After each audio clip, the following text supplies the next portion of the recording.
Hello student, I am your guest lecturer Shamira Khatun and this is your channel Diploma Chemical Engineering classes. Today we are discussing here process plant utilities chapter 3 steam and steam generation part 2.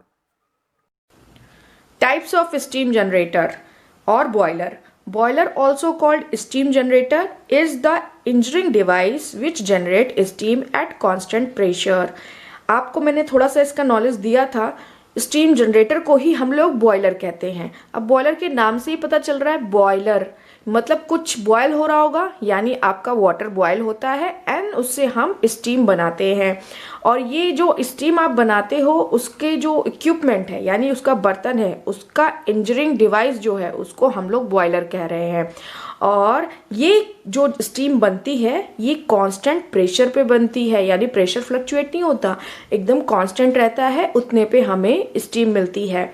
In a boiler other than heat supplying unit, यानी boiler में heat supply के अलावा भी क्या क्या होता है, shell and tube होता है। ऑब्वियसली शेल एंड ट्यूब चाहिए, एक में आपकी फर्नेस की हॉट गैसेस जाएंगी, दूसरे ट्यूब में आपका ट्यूब है या शेल है उसमें पानी जाएगा, तभी तो वो बॉयल होगा ना। आप घर में भी पानी गर्म करते हो तो बर्तन का यूज़ करते हो ना, नीचे आपने अगर गैस पे गर्म कर रहे हो तो नीचे आपका गैस जल रही है, फिर आपका पानी बर्तन में बॉयल हो रहा है, या आप किसी इलेक्ट्रॉनिक डिवाइस के थ्रू आप पानी गर्म कर रहे होते तो उसमें भी इलेक्ट्रिकल कॉइल होती है और पानी बकेट में है, या फिर आप घर का गीजर वगैरह देख लीजिए तो गीजर में भी क्या होता है, गीजर के अंदर भी कॉइल्स होती है, इलेक्ट्रिकल कॉइल्स होती है, वो आपका हीट देती है और आपका पानी गर्म होता है। ठीक है, यहाँ पे क्या होगा, यहाँ पे शेल एंड ट्यूब होगा। शेल में हो सकता है आपका फायर हो या शेल में पानी हो, और ट्यूब में भी हो सकता है फायर हो या पानी हो।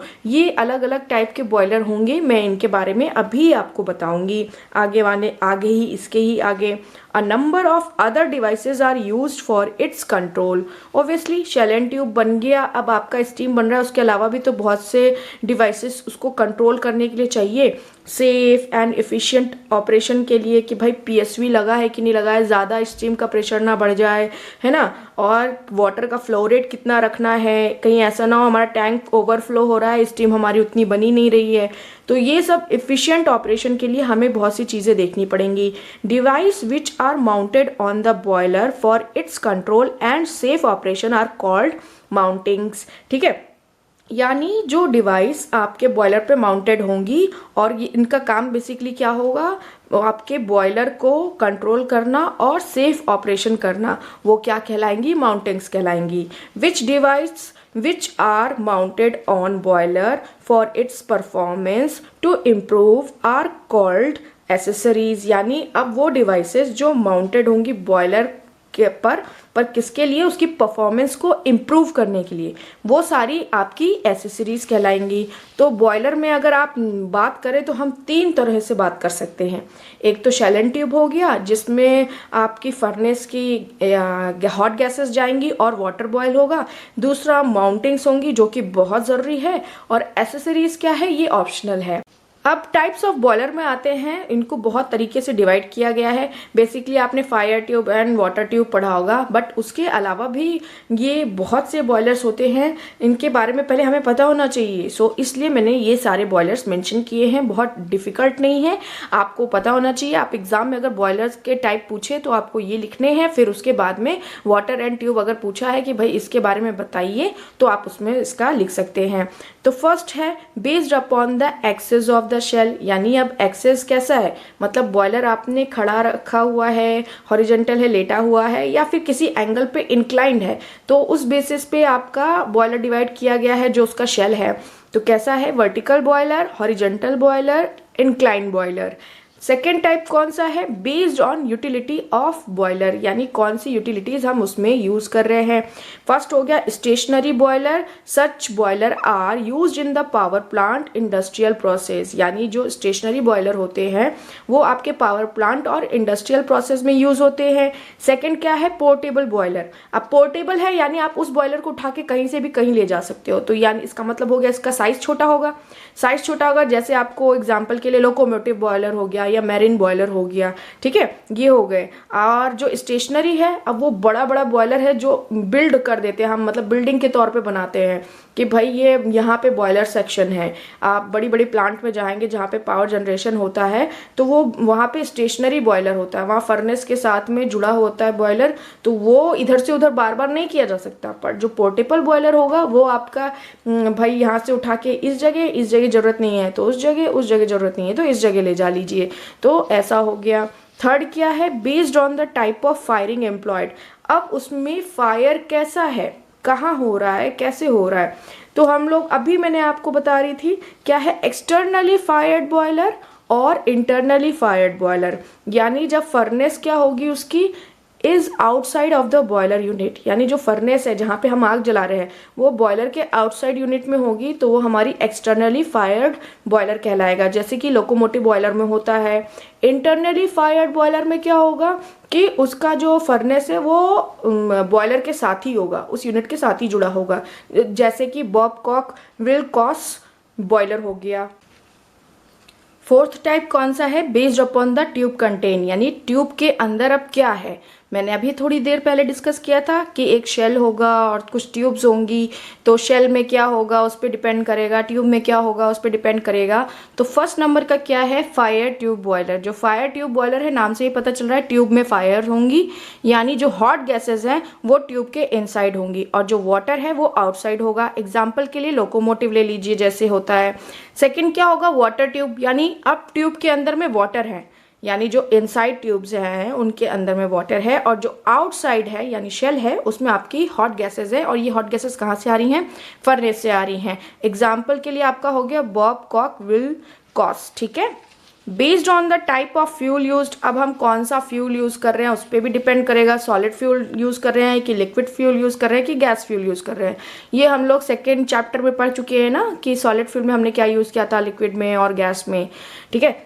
बेस्ड ऑन द सर्कुलेशन, तो सर्कुलेशन कैसा है वाटर और स्टीम का, तो उस पर बेस करेगा हमारा बॉयलर कैसा है। तो पहला टाइप आपका होगा नेचुरल सर्कुलेशन। तो नेचुरल सर्कुलेशन में क्या होगा, वाटर है या स्टीम है वो कैसे सर्कुलेट करेगी, डेंसिटी डिफरेंस के थ्रू सर्कुलेट करेगी। आपको पता है ना हॉट गैसेस जो होती हैं, तो हॉट वाटर जो होता है उसके मॉलिक्यूल्स ऊपर जाते हैं, तो वैसे ही होगा, वाटर है तो वो जैसे ही गर्म होगा उसके मॉलिक्यूल ऊपर आए, स्टीम में कन्वर्ट हुए वो और ऊपर गए, ठीक है, इस तरह होगा। तो यहाँ नेचुरल सर्कुलेशन हो रहा है। सेकंड क्या है इसका type, force circulation boiler. Force circulation में क्या होगा, इसमें हमने पंप लगा दिया है। अब पंप लगा दिया है तो वाटर और स्टीम का जो सर्कुलेशन है वो बाय पंप हो रहा है। सेवेंथ टाइप कौन सा है, based on the extent of firing, यानी अब फायरिंग किस टाइप की हो रही है उस पर भी डिपेंड करेगा। फर्स्ट है फायर्ड बॉयलर। तो फायर्ड बॉयलर में आपका क्या हो रहा है, heat provided bye fuel firing. And second कौन सा है, अनफायर्ड बॉयलर। अनफायर्ड बॉयलर में क्या होगा, heat provided by some other sources except fuel firing such as hot flue gases etcetera. Third कौन सा हो जाएगा, supplementary fired boiler. Supplementary fired boiler में क्या हो जाएगा, फ्यूल फायरिंग भी होगी एंड सम अदर सोर्सेज भी होंगी, यानी दोनों का मिक्सअप होगा, ये फायर्ड बॉयलर का और अनफायर्ड बॉयलर का मिक्सअप होगा। तो इसको आप देख लीजिएगा, सप्लीमेंट्री फायर्ड बॉयलर, ठीक है। सो ये जो फिगर दिख रहा है ये फायर ट्यूब बॉयलर का है। इसमें आपको दिख ही रहा है कि फर्नेस यहाँ साइड में है और ट्यूब्स में येलो येलो कलर में जितना है येलो एंड रेड में ये आपकी हॉट गैसेस जा रही हैं। ये हॉट गैसेस जा रही हैं और ये हॉट गैसेस यहाँ से आउट हो जा रही हैं, ठीक है। और ये जो कंटेनर है यानी ये शेल है जो ब्लू कलर में है, तो ये वाटर है आपका। तो वाटर हम इनलेट यहाँ से है, आपका वाटर गया यहाँ पे बॉयल इनके कांटेक्ट में आया, ट्यूब्स के हॉट गैसेस जिसमें पास हो रही हैं उन ट्यूब्स के कांटेक्ट में आया, बॉयल होना शुरू हुआ। बॉयल होने के बाद में क्या हुआ, स्टीम जनरेशन हुआ और स्टीम आपकी बाहर निकल गई। ये कौन सा है आपका फायर ट्यूब। ऑलरेडी आपको बताया था जिस फायर ट्यूब किसे कहते हैं, जिसमें ट्यूब्स में फायर होंगी यानी ट्यूब्स में आपकी हॉट गैसेस होंगी। फायर ट्यूब बॉयलर क्या होता है अभी हम लोगों ने फिगर से समझा, अब इसका थोड़ा थ्योरेटिकल देख लेते हैं। So, steam boiler in which hot gaseous product of combustion pass through the tube, यानी हमने कंबशन किया, कंबशन की जो हॉट गैसेस हैं वो आपकी स्टीम बॉयलर की ट्यूब्स में गई और वो ट्यूब्स किस में है, आपके शेल पे रखी हुई है, शेल के अंदर है, शेल के अंदर और शेल के आपका ट्यूब के बाहर सराउंडेड में क्या है, वाटर है, ठीक है। The water and steam in fire tube boiler are contained within a large diameter drum और shell and such unit of 10 are referred to as shell type boiler. ठीक है, इसको हम शेल टाइप बॉयलर भी बोलते हैं। Heat from the product of combustion is transferred to the boiler water by tubes or flues of relatively small diameter 7.5 to 10 centimeter through which the hot gases flow. The tubes are connected to tube sheets at each end of the cylindrical shell and serve as structural reinforcement to support the flat tubes sheets against the force of the internal water and steam pressure. ठीक है, तो internal water और steam pressure के लिए क्या कर रहे हैं, अब आप लोगों ने हीट एक्सचेंजर पढ़ाई है। हीट एक्सचेंजर में कैसा होता है, उसको ट्यूब का सपोर्ट तो चाहिए ना, ऐसे ही तो नहीं कि आप ले जाके रख देंगे। तो जो ट्यूब्स जाएंगी उनको सपोर्ट में कुछ ना कुछ लगा होगा, तो वो कहाँ लगा होगा, सिलेंड्रिकल शेल के जो लास्ट एंड होता है उससे कनेक्टेड होंगी ये ट्यूब्स। तो ये करेंगी क्या, बेसिकली अगर उसमें ज़्यादा प्रेशर हुआ, ठीक है, स्टीम प्रेशर है, तो उसके फोर्स को बेयर कर सकें। ऐसा नहीं है कि भाई ट्यूब अपना खुद ही हिलने डुलने में लगी पड़ी है और पता चला बस्ट कर गया पूरा का पूरा बॉयलर, तो ऐसा नहीं होना चाहिए। सारे जो माउंटिंग्स हैं, सारी जो उसकी ट्यूब है या शेल है, वो पूरा का पूरा फिक्स्ड होना चाहिए। तो आपका क्या हो रहा है, इसमें एग्जाम्पल देख लीजिए आप इसका। ये इतने ढेर सारे एग्जाम्पल है, सिंपल, वर्टिकल बॉयलर, कॉर्चन बॉयलर वगैरह वगैरह, ये सारे एग्जाम्पल आपके किस में आएंगे, फायर ट्यूब बॉयलर में आएंगे। ठीक है, अब वाटर ट्यूब बॉयलर देखिए कैसा होता है। तो ये जो आपको फिगर मैंने बनाए हैं, सिंपली आपके कॉन्सेप्ट को क्लियर करने के लिए बनाए हैं। मैंने इस फिगर में माउंटिंग नहीं दिखाई है और ना ही एसेसरीज दिखाई है। अगर आप एग्जाम में बनाना चाहें माउंटिंग और एसेसरीज तो आपको मिल जाएगा बुक्स में, या गूगल पे सर्च करेंगे तो आपको मिल जाएगा। पर आई थिंक ये इतना सफिशियंट है, क्योंकि हमें कॉन्सेप्ट चाहिए, और कॉन्सेप्ट में हमारा क्या है कि वाटर ट्यूब बॉयलर दिखता कैसा है, उसका कॉन्सेप्ट क्या है, कैसा काम करता है। जब हम बॉयलर माउंटिंग पढ़ेंगे तो उसमें पता चलेगा कौन कौन सी माउंटिंग्स हैं, कौन कौन सी एसेसरीज हैं।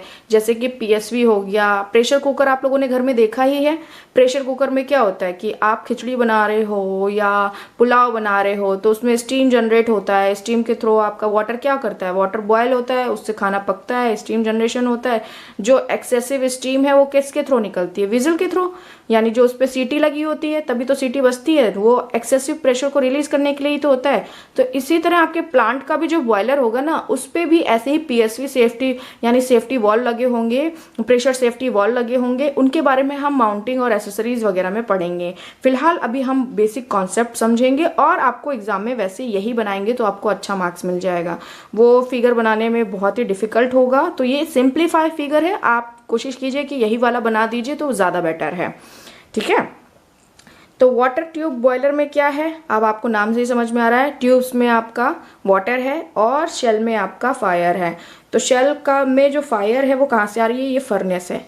जितना भी येलो पार्ट है, रेड पार्ट है, ये आपका सारा फर्नेस है। फर्नेस से जो हॉट गैसेस गई ये ट्यूब के कांटेक्ट में आई, ट्यूब में पानी जा रहा है, पानी का इनलेट ये रहा, तो पानी आपका गर्म होना शुरू हो जाएगा। गर्म होगा तो स्टीम में कन्वर्ट होगा, स्टीम कन्वर्ट होने के बाद में स्टीम यहाँ से निकल जाएगी, और जो एक्स्ट्रा एक्सेसिव हॉट गैसेज होंगी वो यहाँ से आपकी निकल जाएंगी, और ये आपका है स्मोक स्टेक। ठीक है, तो water tube boiler is a type of a boiler in which water circulate in the tube which are heated externally by the fire। आपको ये मैंने फिगर में ही समझा दिया, वही चीज़ कह रहा है। water tube boiler are used for high pressure boiler।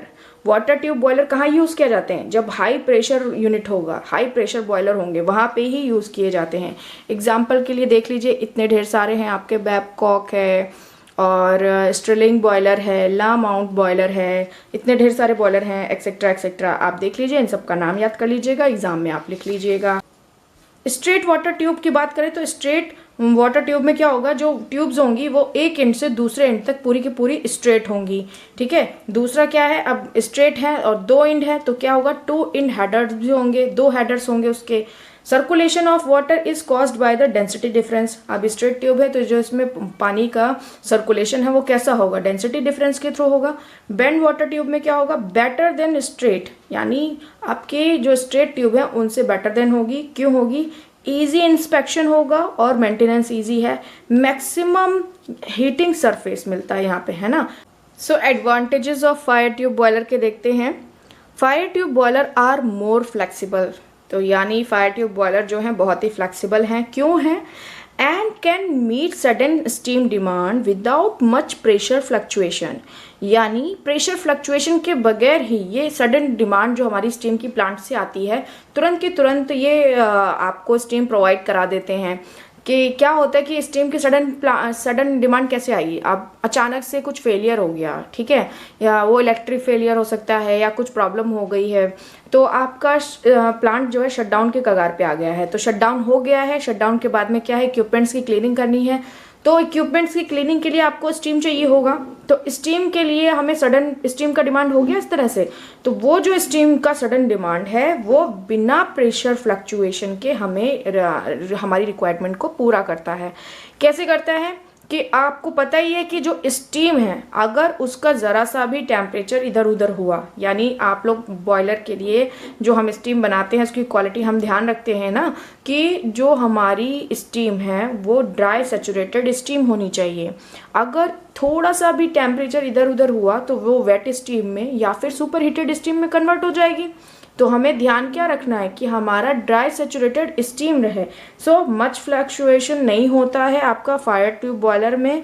It is because of large volume. किस वजह से हो रहा है? Large volume of water content, यानी जो पानी का बहुत ज़्यादा इफराद है बाय द बॉयलर। जो आपका बॉयलर है उसमें ऑलरेडी बहुत ढेर सारा पानी है।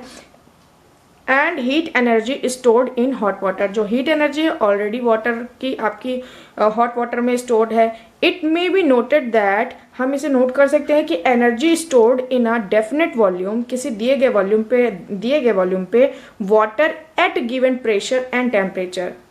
ठीक है, जो आपका डेफिनेट वॉल्यूम एनर्जी कितने पे स्टोर है, आपके डेफिनेट वॉल्यूम मतलब पता है हमें इतने वॉल्यूम में आपकी एनर्जी स्टोर्ड है, और वो किसका वॉल्यूम है? वाटर का वॉल्यूम है, और वाटर का जो टेम्परेचर और प्रेशर है वो हमें पता है। Shall be more than that stored in same volume of steam eight same thermodynamic state. Okay, यानी थर्मोडायनेमिक स्टेट सेम होने के बावजूद भी सम टाइम क्या होता है कि ये मोर हो सकता है stored in same volume of steam में। ठीक है, सेकेंड पॉइंट देखिए, fire tube boiler are less sensitive, यानी लेस सेंसिटिव हैं to the failure of feed water, यानी फीड वाटर यानी पानी की कमी हो गई तो हमारा ये नहीं कि बॉयलर पूरा का पूरा बैठ जाए तो सप्लाई आपकी कम हो जाएगी, ऐसा नहीं होगा। सप्लाई अगर आपकी कम हो गई तो बॉयलर ही पूरा शट डाउन करना पड़ा, नहीं होगा। As they have large capacity of water stored, क्योंकि इनकी कैपेसिटी जो है वो वाटर को स्टोर करने की बहुत ज़्यादा है। Such feed water supply failure is very damaging in water tube boiler due to small storage capacity, जो कि आपका फीड वाटर सप्लाई फेलियर कहाँ पे बहुत ज़्यादा होता है? वाटर ट्यूब बॉयलर में होता है। ठीक है, टू स्मॉल स्टोरेज कैपेसिटी की वजह से। थर्ड एडवांटेज क्या है? रिजिड है, सिंपल इन कंस्ट्रक्शन है और लेस इनिशियल कॉस्ट है, यानी जब हम बॉयलर लगा रहे हैं तो इनिशियली हमें कॉस्ट लेस पड़ रही है, लेस मेंटेनेंस कॉस्ट है। Thickness of boiler shell is large, so the problem of pitting and erosion are less. Advantages of water tube boiler. अब water tube boiler के advantages देखते हैं। Steam generation rate is large, जो steam generation rate है वो बहुत large है। Large heating surface area मिल रहा है obviously। Better circulation of water है, वाटर का जो सर्कुलेशन है वो बहुत ही अच्छे से हो रहा है। Maximum pressure of steam generation, यानी जितना हमें मैक्सिमम प्रेशर पे स्टीम जनरेशन कर सकते हैं वो कर सकते हैं। अब बात देखते हैं कैरेक्टरिस्टिक फायर ट्यूब और वाटर ट्यूब की, कि क्या क्या इनमें डिफरेंस क्या है बेसिकली। तो स्टीम प्रेशर देखिए, फायर ट्यूब में अगर आप देखें स्टीम प्रेशर तो 20 से 30 बार है in case of waste heat boiler. ठीक है, इट कैन बी मोर, अगर वेस्ट हीट बॉयलर है तो ये ज़्यादा हो सकता है। वाटर ट्यूब बॉयलर में क्या है? It is virtually unlimited in metallurgical and design limit. Okay, second क्या है आपका करेक्टरिस्टिक? Unit output. तो यूनिट आउटपुट पे देखें तो फायर ट्यूब में आपको limited to about 30 megawatt with design limits, यानी डिज़ाइन लिमिट्स के साथ में आपको 30 मेगावाट मिल रहा है। और वाटर ट्यूब में क्या है? इट इज़ वर्चुअली अनलिमिटेड, यानी जो आपका कंस्ट्रक्शन कर रहे हैं तो ये अनलिमिटेड हमें मिल सकता है। फ्यूल का क्या है? All common fuels used and treated waste can be use. ठीक है, तो आपका फायर ट्यूब में ये यूज हो रहा है। और वाटर ट्यूब में क्या है, any fuel can be use, also the furnace size is large. तो हमारा एक बेनिफिट ये है कि वाटर ट्यूब में हमारी जो फर्नेस का साइज है वो बहुत लार्ज है। इरेक्शन की बात करें तो इरेक्शन में देखिए, it is packed ready for the work site, यानी पैक्ड रेडी होता है वर्क साइट पे। और वाटर ट्यूब में क्या है, it is to be shop assembled और इरेक्टेड एट द साइट, यानी हम इसको साइट से असेंबल भी जाके कर सकते हैं और इरेक्टेड भी कर सकते हैं। फायर ट्यूब बॉयलर की 80 to 85% ग्रास कैलोरीफिक वैल्यू देता है, जो कि इफिशिएंसी होगी normally grass calorific value, but can be further increase using accessories. और वाटर ट्यूब में क्या है, normally 85 to 95 grass calorific value, but can be further increase using accessories. Fire tube boiler की एप्लीकेशन मोस्टली होती है heat supply के लिए। ठीक है, और वाटर ट्यूब बॉयलर की कहाँ होती है, generally for power plant and heat supply together. Power plant आपको पता ही है, स्टीम का जनरेशन हुआ, स्टीम का जनरेशन गया पावर प्लांट में, पावर प्लांट में क्या करेगा, जाके आपकी टरबाइन को मूव करेगा, टरबाइन मूव होगी तभी तो पावर बनता है ना, हम लोग बचपन से पढ़ते आ रहे हैं। दूसरा क्या है, अब जो टरबाइन चलाने के बाद में बची हुई स्टीम्स होती हैं, वो स्टीम जाएंगी आपकी हीट सप्लाई के लिए। तो यहाँ आपका वाटर ट्यूब में दोनों चीज़ का काम कर रहा है, वो हीट सप्लाई भी कर रहा है और पावर भी बना रहा है। इंस्पेक्शन रिक्वायरमेंट देखिए, फायर ट्यूब में फ्रिक्वेंटली एक इंस्पेक्शन चाहिए, रिक्वायरमेंट रहता है। It is more then in water tube. Obviously आप जान ही रहे हो कि फायर ट्यूब है, ट्यूब बार बार चोक होंगी, तो बार बार चोक होंगी। ज़रा सा आप मोमबत्ती जलाते हैं, उसके ऊपर अगर लोहा रख दें तो आपको काला काला आपको कार्बन कलेक्ट होना शुरू हो जाता है। तो ट्यूब्स में सोचिए कितना कार्बन जमा हो जाएगा, तो बार बार उसका क्लीनिंग करना पड़ेगा। तो फ्रिक्वेंटली इंस्पेक्शन रिक्वायरमेंट होगा और बहुत ज़्यादा होगा वाटर ट्यूब से। और वाटर ट्यूब में क्या होगा, inspection requirement is less than fire tube के। अगर आपको वीडियो पसंद आई हो तो प्लीज़ लाइक कीजिएगा, शेयर कीजिएगा एंड कमेंट में बताइएगा कि नेक्स्ट टॉपिक में आप लोग को कौन सा पढ़ाऊं। और हाँ, प्लीज़ चैनल को सब्सक्राइब कीजिएगा, इससे मुझे मोटिवेशन मिलता है ताकि मैं ऐसी और वीडियो आपके लिए बना सकूं।